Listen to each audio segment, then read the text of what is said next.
with news that prosecutors in New York City may be ready to indict Donald Trump for his role in a hush money payment to porn star Stormy Daniels. It's easy to wonder whether the former president would even be in this mess if he had stayed away from a celebrity golf tournament in Lake Tahoe in July 2006.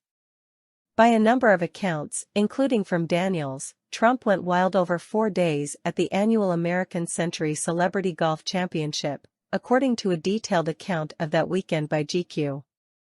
Though newly married to Melania Trump, who had given birth to their son Barron 4 months earlier, the 60-year-old Trump reportedly didn't hesitate to have a sexual encounter with Daniels, as well as an alleged dalliance with Playboy model Karen McDougal, who had recently become the real estate mogul's mistress.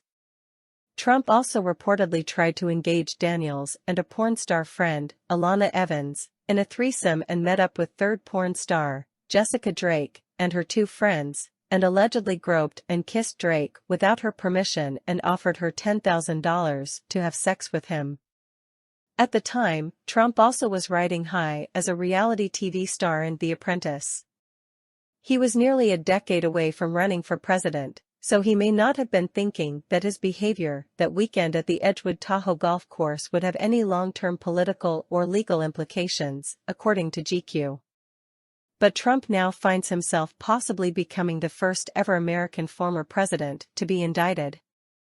The New York Times reported Thursday that Manhattan prosecutors have offered Trump the chance to testify next week before a grand jury. Such offers almost always indicate an indictment is close, the Times said. It would be unusual for District Attorney Alvin L. Bragg to notify a potential defendant without ultimately seeking charges against him. The case focuses on the $130,000 hush money payment made to Daniels in the final days of the 2016 presidential campaign. Attorney Michael Cohen, Trump's fixer at the time, made the payment to keep Daniels from selling her story about her alleged affair to the National Enquirer.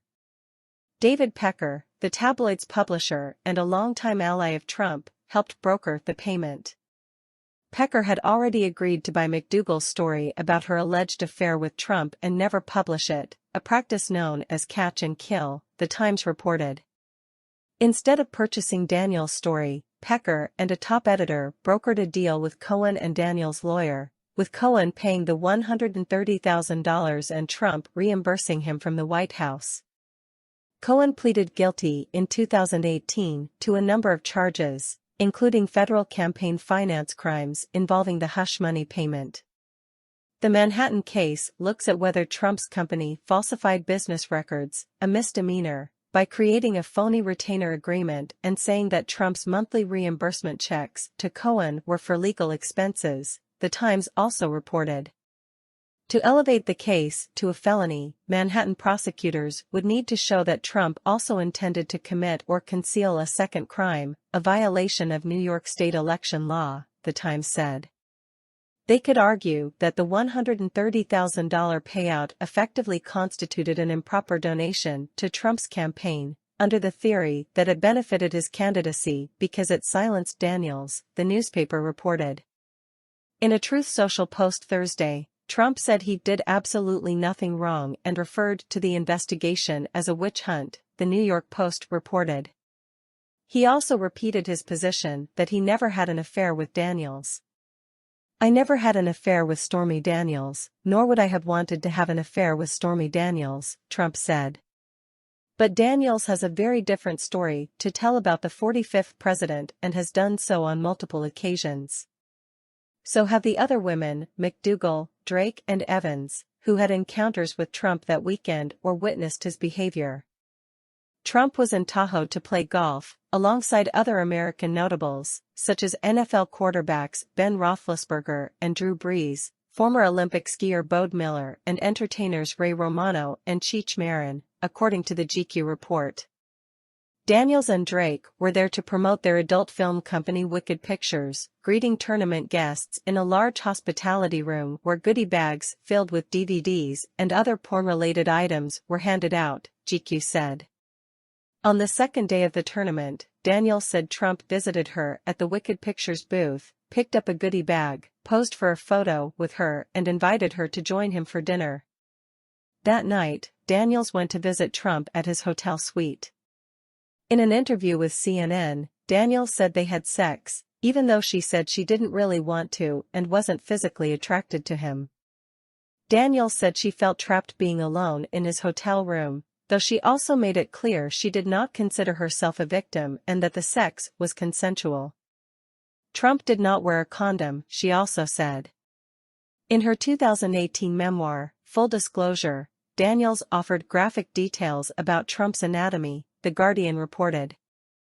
Daniels' porn star colleague, Alana Evans, told the Daily Beast she, too, was in Lake Tahoe that weekend and that Trump and Daniels repeatedly called her from his hotel room that night, asking her to come to the party.